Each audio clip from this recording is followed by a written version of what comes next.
Filipina weightlifting champion Heidelin Diaz has always dreamt of this moment. It is now a reality. Weightlifting returns to the palarong pambansa as a demo sport, a development that boosts the growth of the sport which gave the Philippines its first ever Olympic gold medal. Kailan naging dream? Nung nanalo ako ng silver medal sa Olympics noong 2016. So 9 years din. 9 years din bago na-realize. Para sa akin kasi, it's been my dream na makapasok sa, makalaro sa palarong pambansa. And I'm wondering, bakit wala ang weightlifting sa palarong pambansa? So sabi ko, sana merong weightlifting sa palarong pambansa. Akala ko kasi, manalo ka ng gold medal or silver medal, automatic na, dapat nasa palarong pambansa na yan. Pero hindi ganun eh. Kailangan mong bumaba from region 1 to 19 or ilang regions ang meron ng nagpa-participate sa palarong pambansa. So, it's not easy. So, yun nga, ngayon lang siya na-realize dahil doon.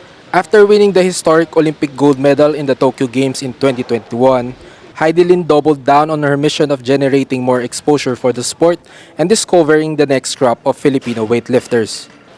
Together with husband and coach Julius Naranjo, Heidelin opened the HD Weightlifting Academy in Hala-Hala, Rizal. For this Palarong Pambansa edition, Heidelin also took on the role of tournament director for the weightlifting competitions.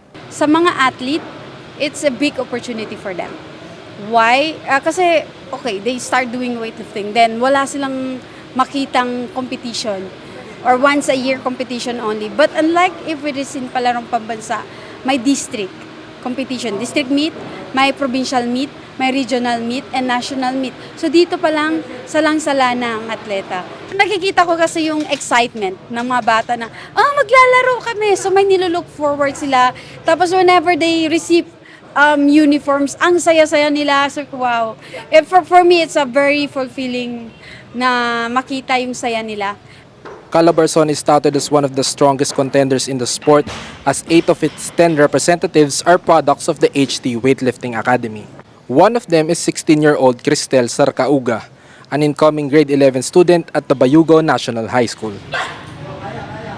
Enjoy na po talaga ako sa gym po namin din. Also, nagiging safe place na din po namin yung gym. Even may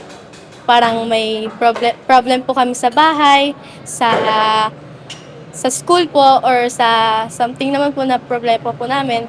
Nandiyan lang po yung gym para po maging safe zone po namin. Then, nandiyan din po sila Ma'am Heidelin, sila Coach Julius para po gabayan din kami as nagiging second father and mother na din po namin. Then, yun po. Doon po namin na feel po yung parang tunay po na pagmamahal din po sa weightlifting. Ayun po.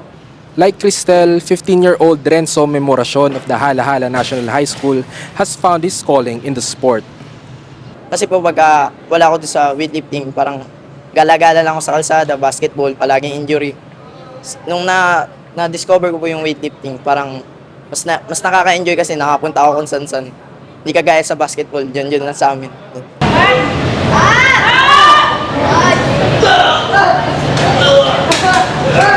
Sabi ko parang, nanghihina po ako sa sarili ko kasi nakikita ko yung iba, mas malalakas yung buhat. Tas, first compete ko po sa Bacolod National Game, natalo po ako. So, parang pinasok sa isip ko na babawi ako, hindi pwedeng yun po. Kaya hanggang ngayon po, nagte-training pa rin ako para tuloy-tuloy. Hindi lang sa pagbawi, para din po makapag-compete sa iba't ibang bansa. 16-year-old Kirby Kent Alas-As, a Zamboangueño like Heidelin, also aims to make it big in weightlifting. Nag-start po ako sa weightlifting nung mga around 6 years old po. Tinuturuan po ako ng mga uncles ko ng techniques ng weightlifting sa sticks. Yung maliit na sticks, parang tinuturuan nila ako ng techniques. Tapos habang tumatagal, parang napamahal na rin ako sa sports. At parang ngayon, parang may goal na po ako na maging isa sa mga malakas na weightlifters. Believing in the Filipinos' potential in weightlifting, Heidelin hopes to bring the sport to the next level. Siyempre, yung dream ko na sa weightlifting, mas marami pang medal sa Olympics. Mas marami pang participants sa international competition. Then, syempre, sana maging regular sports ng weightlifting. Next is, hindi lang para secondary, sana ma-include namin siya sa collegiate level naman. UAP, NCAA, Tapos para may path ang atleta kung saan yung career nila. Kasi after high school, what's next? I'm Delfin Diokino, Rappler, Ilocos Norte.